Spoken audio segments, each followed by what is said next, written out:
We may be far from the Mexican border, but we have not escaped the divisive debate over immigration. And we've been reporting on enforcement by federal agents in the region and activists rallying against the president's policies. Well, our region is also home to hundreds of migrant workers, many of them here illegally. Channel 3 News first introduced you to this hidden population a decade ago. And with the threat of deportation ever present, Ike Bendavid found that many of these workers are still in the shadows. Ike. Yeah, Darren, Celine, 10 years ago, we met two dairy farm workers from Mexico working in Vermont to help their families back home. My producer Danielle and I traveled to Addison County to visit the same farm where not much has changed. No one is denying the existence of undocumented immigrants in the state. And some of the dairy farmers we spoke with say there would be no milk without these workers who are still in the shadows. It's business as usual on this Addison County dairy farm. Jose Antonio Coas and Manuel Cordorvis Hernandez spending their day in the barn and milking parlor. Jose has been on the job for 5 years. When I got here, I didn't know anything about the machines or milking, but I learned. And Manuel for 5 months. Milking is my favorite. Both men left Mexico in hopes of providing a better life for their families back home. They took different paths to get to the Green Mountains. Jose says his brother-in-laws, who were already in the state, helped him get a 6-month visa, which he has since overstayed. Manuel says he paid $10,000 to be smuggled into the country and brought to Vermont. With the necessities one has, it's dangerous, but... The two undocumented workers say they came to work and send money back home. And that's why I decided to take that risk. Sometimes I think about it a lot.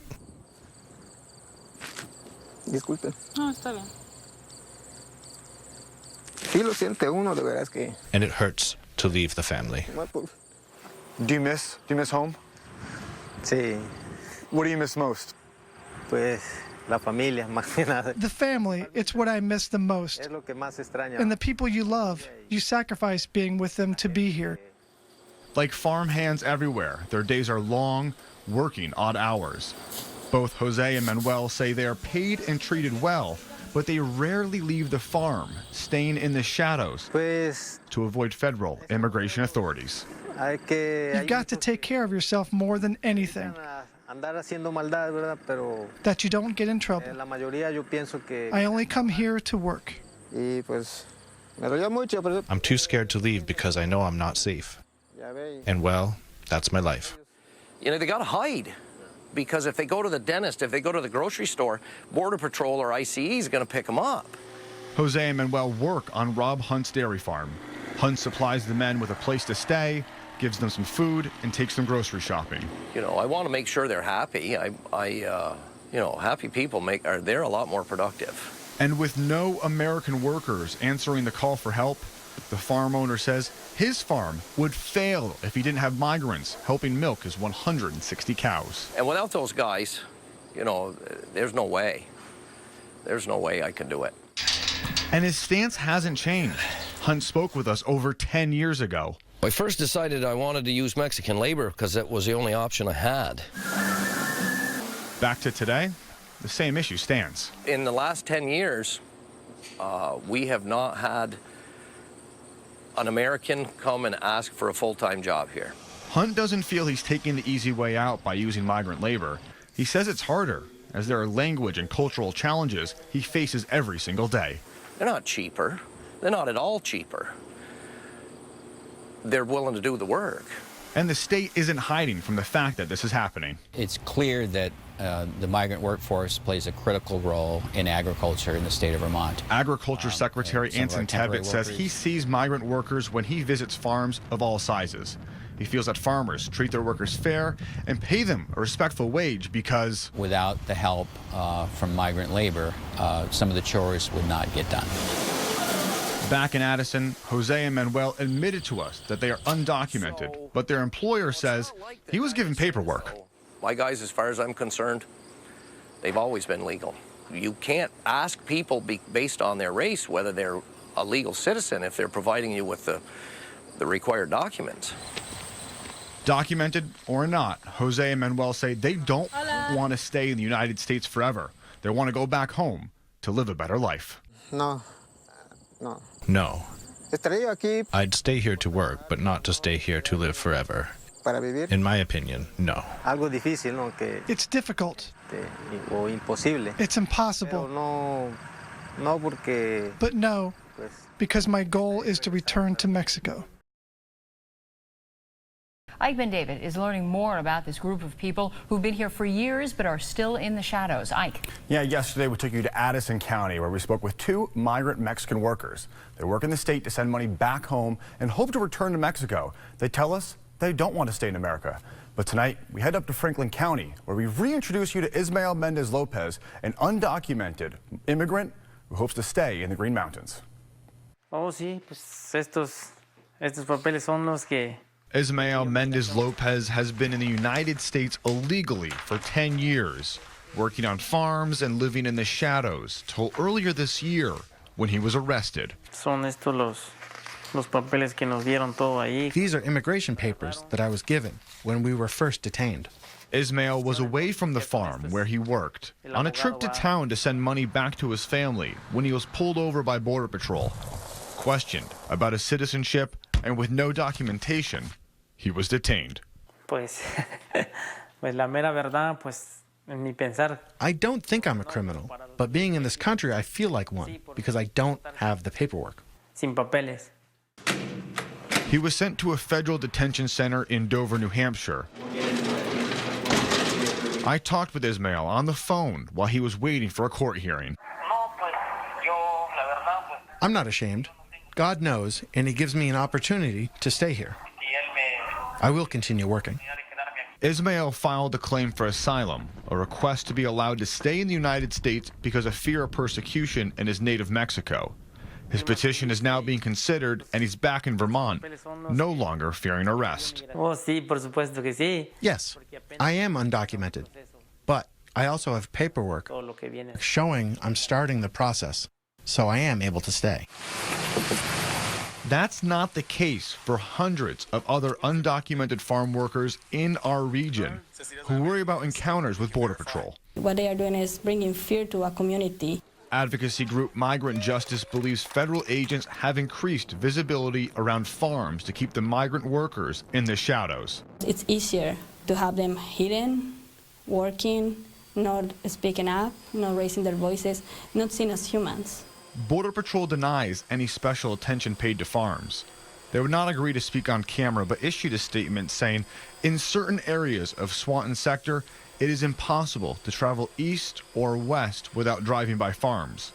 And Border Patrol says its agents are not targeting farm workers, saying arrests of illegal aliens that work on farms represent a small percentage, low single digit, of the total apprehensions by Border Patrol agents. Do you want to become a U.S. citizen? Por supuesto que sí. Yes, I want to be a U.S. citizen. We have to stop illegal immigration. We have to. We have to. Ismael is seeking to stay in the midst of a heated debate over U.S. immigration policy. Securing U.S. borders and limiting immigration are President Trump's top priorities. We have some bad hombres here, and we're going to get them out. Democrats like Vermont Senator Patrick Leahy oppose Trump's hardline stance. Leahy has supported bipartisan reforms that would give undocumented workers a path to citizenship. These people come in, they pay taxes, they earn money, they help the economy. Vermont's most senior senator takes pride in fighting for Vermont farmers, especially dairy farmers. He says migrant work is a part of life on most farms in 2019. They work hard. They work very hard. And we Vermonters ought to be glad that they're here. Farmers we've talked with blame elected officials of all political parties. Why doesn't Congress act? I'm not sure. I talked with Vermont State Police, and they wanted to make clear that the state and local police view immigration enforcement differently from the feds. VSP points to its fair and impartial policing policy, which prevents troopers from asking about immigration status if they encounter undocumented workers in the community. But with the constant fear of federal arrest, Many migrant farmhands feel they can't venture away from the farms where they work. Our Ike Bendavid joins us for the final part of our special series to explain why farmhands here illegally are staying in the shadows and how they're getting help. Ike? Yeah, we've been looking at the group of undocumented workers living in the state and the immigration debate. But for the workers that are here, how are they managing when they don't feel safe leaving the farms and where they live? Tonight, we talked to a woman who travels to farms to help and get an expert's take on what Vermont has already done for the migrant population that is still in the shadows. Franklin County is home to 116 dairy farms, more than any other county in Vermont. Enosburg Falls is right in the heart of farm country, and on any day, it's not uncommon to see farmers out and about in town.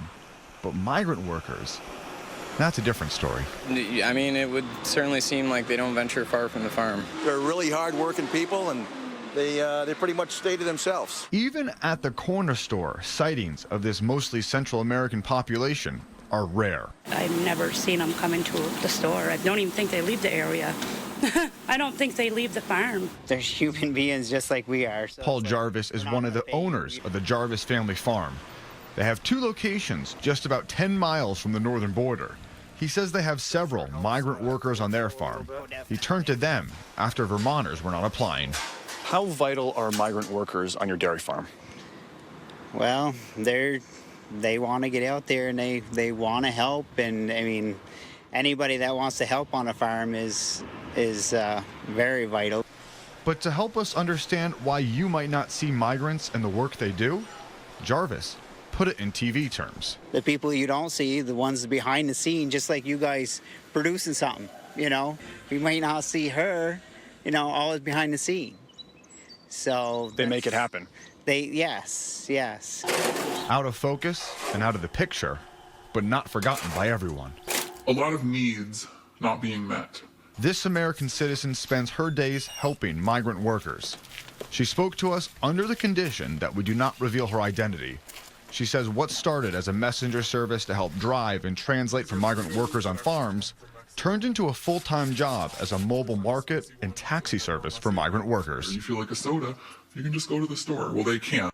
So just think of what you eat, what you drink, every product you use, shampoo, creams, lotions, potions, I mean, every single thing you want. She says she visits dozens of farms and opens up shop. She even takes special requests for the next visit. Her work provides a measure of comfort for people living in the shadows because most of her customers are here illegally. She feels she also has to stay in the shadows. I don't want anyone tracking me to a farm and finding them. I mean, Border Patrol knows, obviously, where the workers are. I don't mean to imply that they don't know. It's a secret, but it's not a secret. What I've found over the last few years has been kind of a mutual dependency. Dan Baker is a community development professor at UVM. Over the last decade, he's been researching migrant farmers in Vermont, conducting surveys of the workers, farmers, and the public. Are they still living in the shadows? They are still living in the shadows, and I think that is largely due to federal changes in federal policy. Baker points to increased enforcement of immigration laws under President Trump. We are building the wall. But at the state level, Vermont has taken steps to welcome migrant workers. That includes driver privilege cards, fair and impartial policing policies, and even the move in some communities to extend the right to vote in local elections. The challenge is that Vermont by itself cannot change that federal policy. What can be done? I think that we could talk about programs to address some critical issues like, for example, housing and transportation and access to health clinics. Baker added that one area he believes has not been focused on enough is the mental health of migrant workers. He points to not only the trip they have made to get here, but the conditions of being a non-native person in Vermont and the stress of potential arrest and deportation. So, Ike, in the 10 years since WCAX first uncovered this foreign workforce in the shadows, what have we learned? Farmers, especially those on large farms, tell us migrant workers are vital to their operations. Of the estimated 1,000 migrants on dairy farms in our region, most came to the country illegally or overstayed their visas. But based on arrest statistics provided by Border Patrol, it appears federal agents are willing to leave them be, as long as they remain on the farm and still in the shadows.